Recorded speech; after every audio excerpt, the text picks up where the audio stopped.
मुख्यमंत्री युवा कार्य प्रशिक्षण योजनेअंतर्गत रिजॉइनिंग पुनर्नियुक्तीसाठीच्या ज्या सूचना आहेत, नवीन सूचना, नवीन अपडेट यायला लागलेले आहेत. पाहू शकता ही आजचीच अपडेट आहे 22 एप्रिल 2025चे.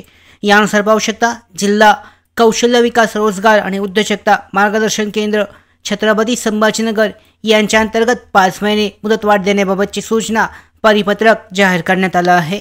युवा कार्य प्रशिक्षण योजनेअंतर्गत प्रशिक्षणार्थ्यांना 5 महिने मुदतवाढ देण्याबाबत यानुसार पाहू शकता उपरोक्त विषयास अनुसरून विनंती करण्यात येते की संदर्भीय शासन निर्णयान्वये राज्यातील युवकांना त्यांच्या शिक्षणानंतर प्रत्यक्ष कामाचे अनुभव देऊन, आता ही सगळी माहिती आपण या अगोदर सुद्धा चेक केलेली आहे की 11 महिन्याचा कालावधी वाढवण्यात आलेला आहे. तर यामध्ये महत्त्वाची माहिती काय आहे पाहूयात. याद्वारे आपणास विनंती करण्यात येते की आस्थापनेतील ज्या प्रशिक्षणार्थ्यांनी मुख्यमंत्री युवा कार्य प्रशिक्षण योजनेअंतर्गत 6 महिन्याचा प्रशिक्षण कालावधी पूर्ण केला आहे, अशा प्रशिक्षणार्थ्यांना पुढील 5 महिन्यासाठी आपल्या आस्थापनेतील 30 एप्रिल पाहू शकता 30 एप्रिल 2025 पर्यंत तात्काळ रुजू करून घ्यावे, म्हणजे लवकरात लवकर रुजू करून घ्यावे. संबंधित आस्थापनेत तसेच सदर आस्थापनेशी संबंधित इतर आस्थापना कार्यालयात यापूर्वी कधीही कायम तात्पुरत्या स्वरूपात कार्यरत नसल्याबाबतचे तसेच कुठलाही हितसंबंध नसल्याबाबतचे प्रतिज्ञापत्र रुजू होतेवेळी संबंधित आस्थापनेस सादर करणे अनिवार्य राहील.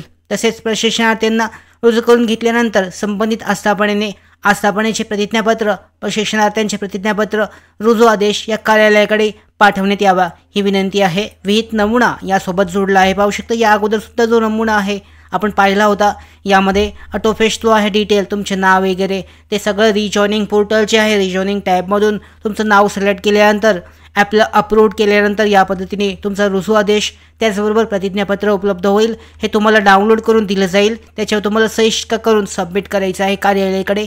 या अगोदर सुद्धा ही प्रोसेस आपण पाहिलेली आहे. आता यानंतर पाहू शकता ही 22 एप्रिलची आजची सूचना जी आहे ही छत्रपती संभाजीनगर विभागाअंतर्गत जाहीर करण्यात आली आहे या जिल्ह्याअंतर्गत. त्याचबरोबर पाहू शकता वर्धा जिल्ह्यासाठी सुद्धा काल 21 एप्रिलला 5 महिन्यासाठीची मुदतवाढ प्रक्रिया ऑफलाईन सुरू करण्याबाबत ही सूचना जारी करण्यात आली आहे. आता ही प्रक्रिया ऑफलाईन करण्याबाबतची सूचना वर्धा जिल्ह्याअंतर्गत जाहीर करण्यात आली होती. ऑनलाईन प्रक्रिया जी आहे पाहू शकता इथे छत्रपती संभाजीनगर मार्फत जाहीर करण्यात आली आहे.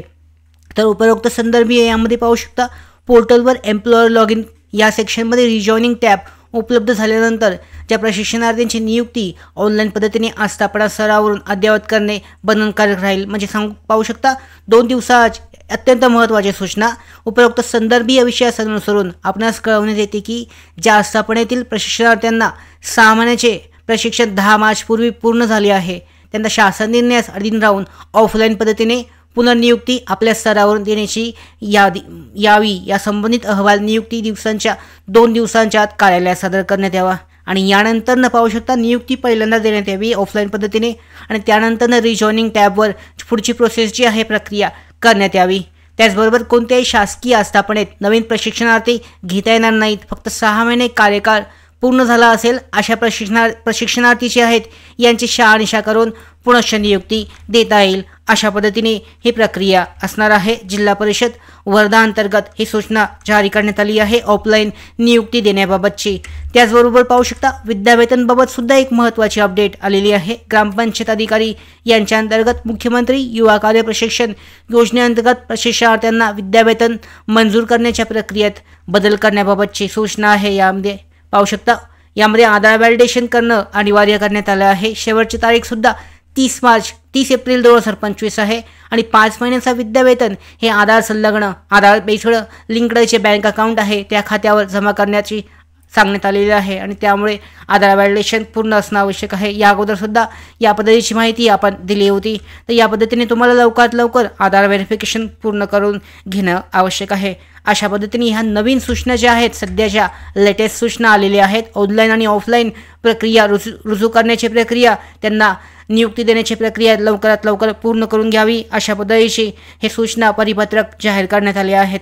अशाच महत्त्वाच्या भरती अपडेट्स त्याचबरोबर या योजनेसंदर्भातल्या अपडेट्स प्राप्त करण्यासाठीच नोकर भरतीच्या YouTube चॅनलला सबस्क्राईब करा.